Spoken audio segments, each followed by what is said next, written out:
और देखें इसका सॉल्यूशन। निम्न में से किस शल्य उपकरण का उपयोग ऑपरेशन के दौरान रक्त वाहिनियों को पकड़ने में होता है? साथियों ऑप्शन देखें, एलिस टिश्यू फोर्सेप्स, क्लैम्प्स, हीमोस्टेट और टिश्यू फोर्सेप्स।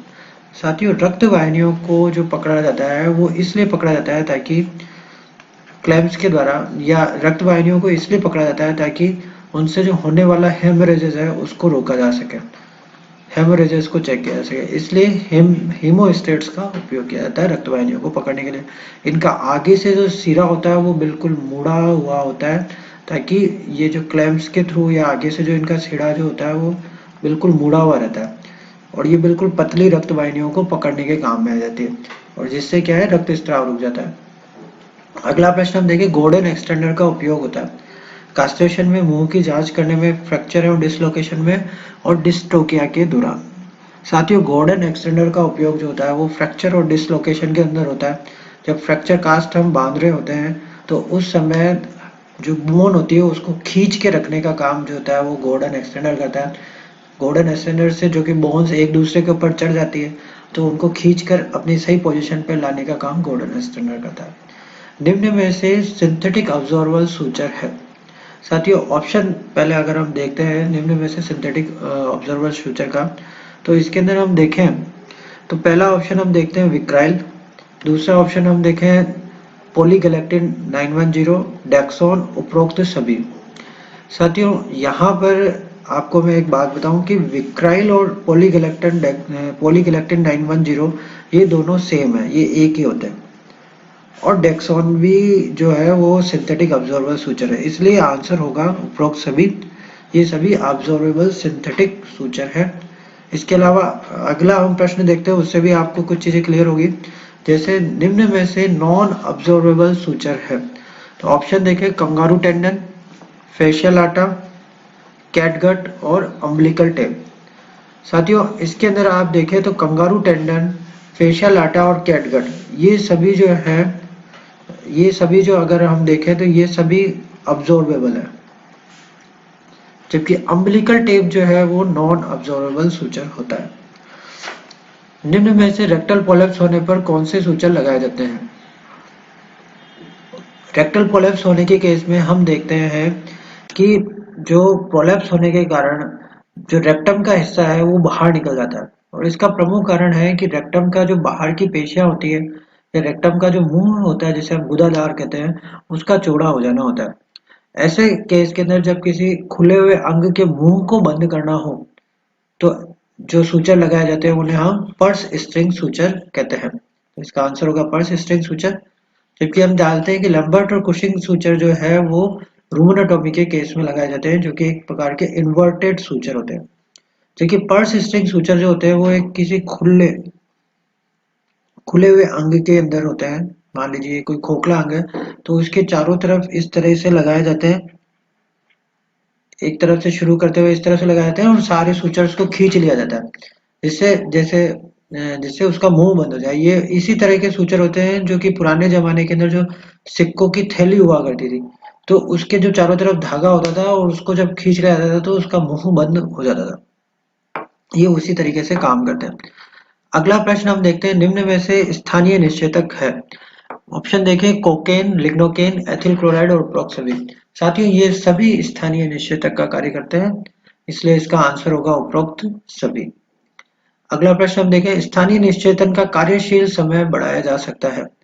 साथियों ऑप्शन अगर हम देखें स्थानीय निश्चेतक का कार्यशील समय बढ़ाने के लिए तो इसके अंदर हम देखते हैं पहला ऑप्शन है एपिनेफ्रिन, दूसरा ऑप्शन हम देखते हैं हाइलुरोनिडेज, तीसरा ऑप्शन हम देखते हैं एट्रोपिन और चौथा ऑप्शन देखते हैं मॉर्फिन।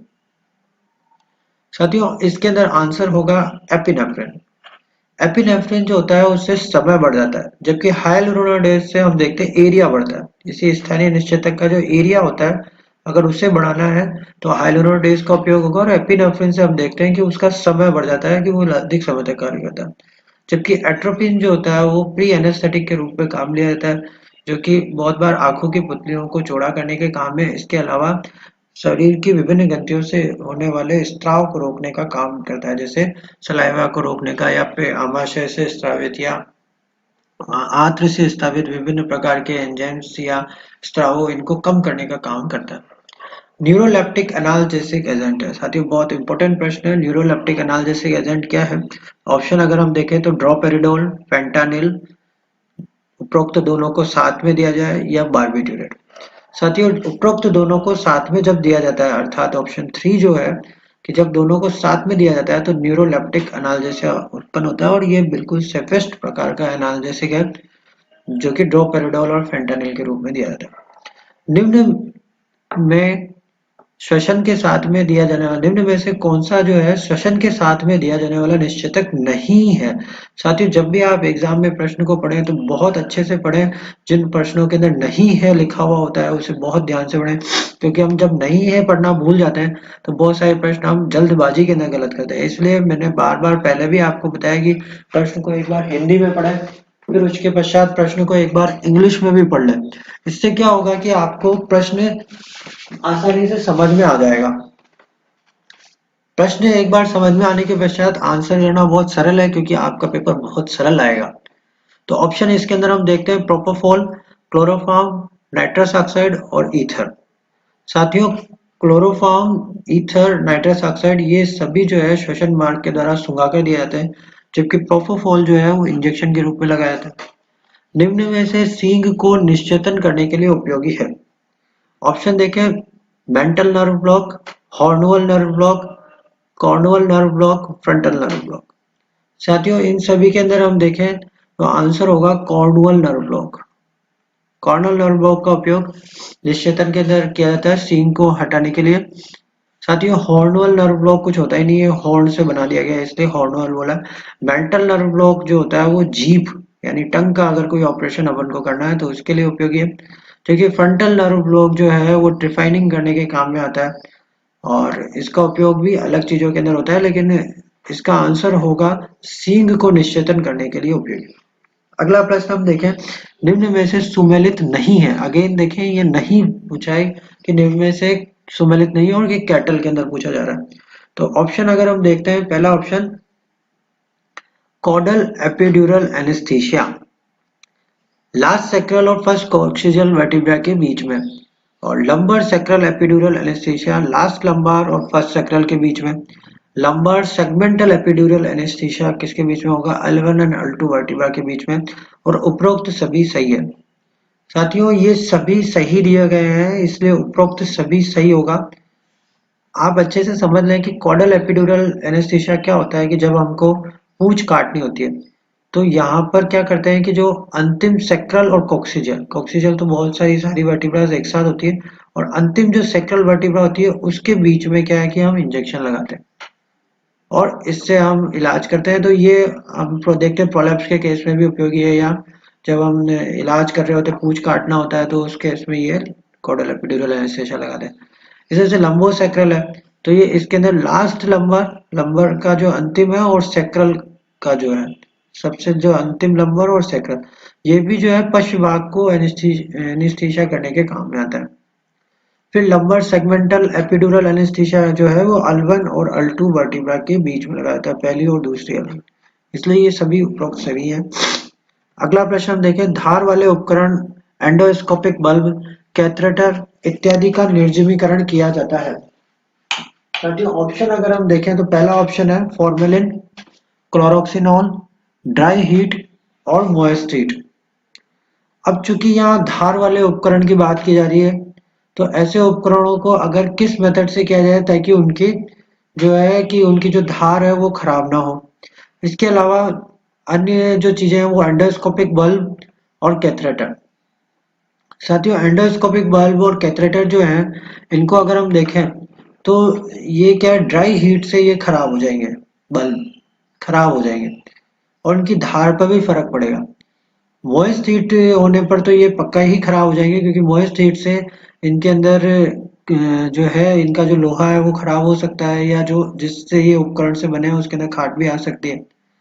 तो इसलिए जो है ऐसे उपकरणों को जब निर्जमीकरण करने के लिए जो काम में लिया जाता है वह है फॉर्मेलिन।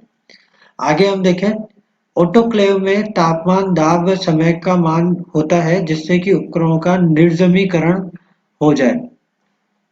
तो ऑप्शन अगर हम देखें तो 121 डिग्री सेंटीग्रेड, 20 एलबी प्रेशर और 20 मिनट। साथियों इसके अंदर तापमान, दाब और समय तीनों चीजें देखी जाती है। तो साथियों इसका जो स्टैंडर्ड है, जो कि बहुत बार ये प्रश्न भी पूछा जाता है, और इसका जो स्टैंडर्ड है वो है 121 डिग्री सेंटीग्रेड पर 15 एलबीएस प्रेशर हो और 15 मिनट तक रखा जाए तो ऑटोक्लेव के अंदर जो है उपकरणों का निर्जमीकरण हो जाता है।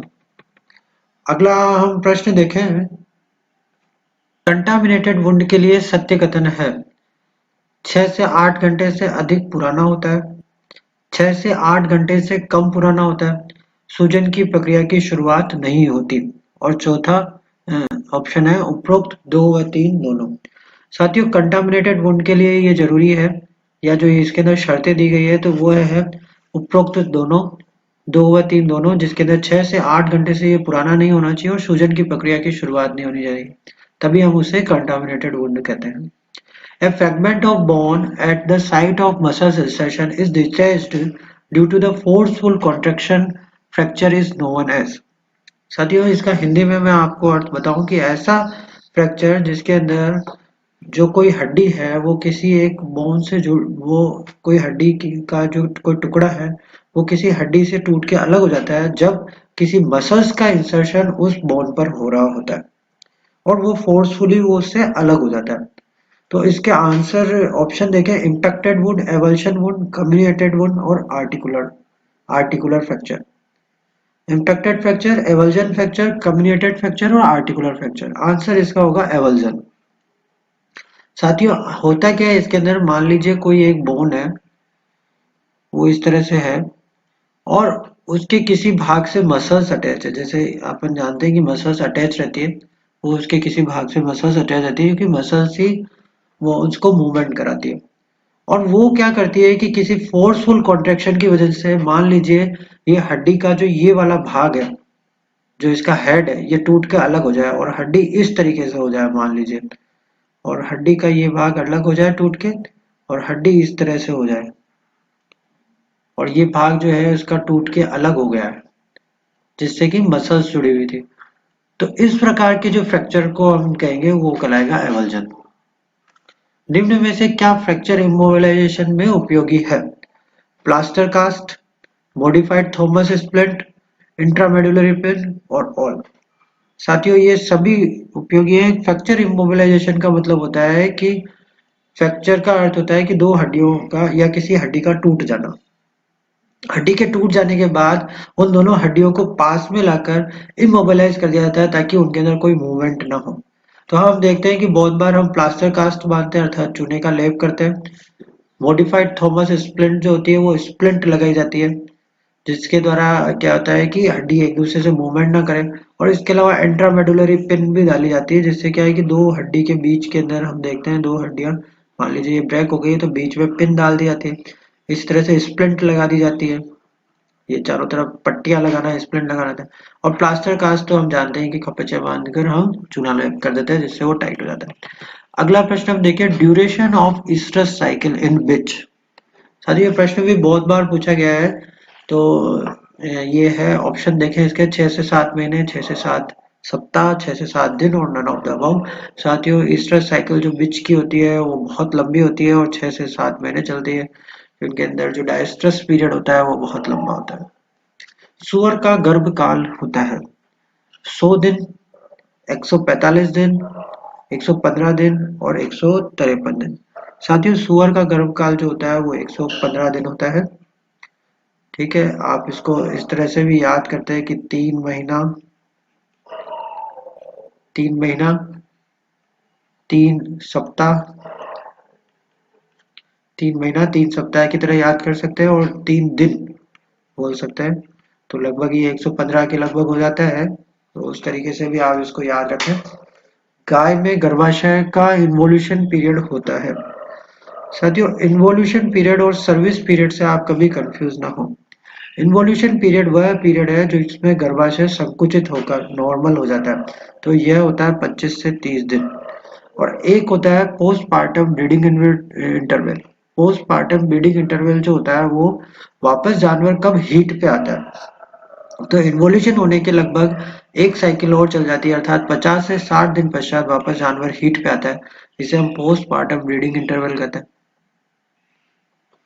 साथियों ये चीज आप इसी तरह से सर्विस पीरियड होता है कि आप वापस जानवर कब हीट पे आने के पश्चात कब उसका गर्भ ठहर गया, अर्थात उसके अंदर कंसेप्शन हो गया, तो उसे हम सर्विस पीरियड कहते हैं। तो साथियों ये हमने सर्जरी के कुछ क्वेश्चन करे। आपको अच्छा लगे तो वीडियो को लाइक करें, शेयर एंड सब्सक्राइब करें। Thank you.